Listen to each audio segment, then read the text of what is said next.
Hello everyone, welcome to Conceptual Academy, where finance becomes simple, logical and exciting. Today we are starting something new, something every finance student, investor and analyst must understand deeply: bonds. This is not just one lecture, it is the beginning of a bond series that will take you from the very basics to the advanced techniques. Professionals use these techniques to value and analyze bonds. If you have ever wondered what exactly is a bond, why do government and companies issue them, and how do investors earn returns from them, then this is the series for you. Alright, let's get started. In this first lecture on bonds, I will keep it simple but meaningful, because understanding the basics clearly is the key to mastering everything that comes next. So what exactly is a bond? Think of it as a written promise between a borrower and a lender. Bonds are among the safest and most trusted ways for governments and companies to raise money, and at the same time they offer investors a steady stream of income. Now imagine this: instead of borrowing from a bank, a government or a company decides to borrow from people like you. When you buy a bond, you are actually lending them money. In return, they promise in writing to pay you regular interest and to give back your principal amount when the bond matures. That written promise is what makes bonds both reliable and legally binding, a structured form of trust between borrowers and investors. By the end of this lecture, you have a clear understanding of how bonds work, why investors buy them, and how they compare to other investment options like stocks. So stay with me. By the time we finish, you will see bonds not just as a financial instrument, but as one of the most important bridge between borrowers and investors. Every bond comes with key features. Let's discuss them one by one. The face value is the amount you invest, usually standardized like $1,000. The coupon rate tells you how much interest you will receive, often every 6 months. The maturity date is when the bond ends and you get back your principal amount. And lastly, the issuer is the one who creates the bond. It can be government or any company or any agency. Bonds can be held until maturity or sometimes traded in the bond market before maturity date, just like shares are traded in the stock market. These features are written clearly in the bond agreement, so both sides know their rights and duties. Here I have shown a sample of a bond. This bond shows a written promise by the US government. If you buy it for $1,000 in 2024, the government will pay you $100 interest every year for 20 years.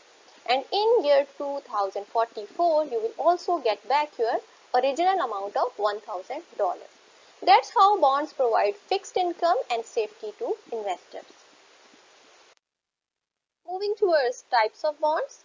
Bonds come in many different types and each serves a unique function for both issuers and investors. Let's start with government bonds. These are considered the safest because government rarely default. But remember, safety usually means lower returns. Then we have corporate bonds issued by companies. These carry a bit more risk, but in return, investors enjoy higher interest rates. Next are zero coupon bonds, which are quite interesting. They don't pay regular interest. Instead, you buy them at discount and receive the full face value at maturity.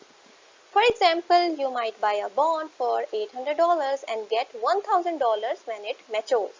And finally, convertible bonds. These are special because later on you can actually convert them into shares of the issuing company. So every type of bond offers something different, whether it is safety, higher returns or flexibility, giving investors and issuers a variety of options to meet their financial goals. Bonds are often called safe havens for investors. Unlike stocks where profits may rise or fall, bonds provide predictable, regular income. They are also considered safer because most governments and reputable companies don't default on payments. By adding bonds to an investment portfolio, investors reduce risk while ensuring steady returns. This is why many people, especially those who want security, invest in bonds alongside other assets. Let's compare bonds with stocks. If you buy a bond, you are a lender to the company or government. You get fixed interest and have less risk. but you do not own anything in the company. On the other hand, if you buy shares, you become an owner. That gives you voting rights and chance to earn dividends, but it also exposes you to more risk. In short, bonds give you security while stocks give you ownership and higher risk. Let's understand bond with help of an example. It would also give you an idea about the income you receive and how it is calculated. Suppose you invest in a bond of $10,000 with 8% coupon rate and it has maturity of 5 years. This means you will earn $800 every year for 5 years. And at maturity, not only you receive $4,000 in total interest, but you also get back your original amount of $10,000. This makes bonds a reliable and predictable source of income. Let's hit the highlights one more time. Today we understood that bonds are written promises to repay borrowed money with interest, offering fixed income and more safety than stocks. Great for diversification and long-term savings, they are issued by government and companies to raise funds. Simply put, bonds keep financial markets steady and secure. As always, let's end with concept check. Imagine you buy a bond of $5,000 with a 10% coupon rate for 3 years. How much interest will you earn each year? And how much total interest will you earn in 3 years? What will be the total amount you get back at maturity? So please try to check your concept and leave your answer in the comment section and see how well you have grasped today's concept. That's all for today. Remember, learning is a journey, not a destination.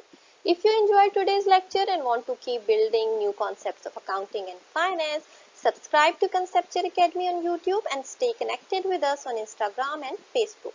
In the next lecture, we will dive into bonds valuation, explore why bonds are sold at premium or discount, and uncover the relationship between bonds and interest rates. So don't miss it.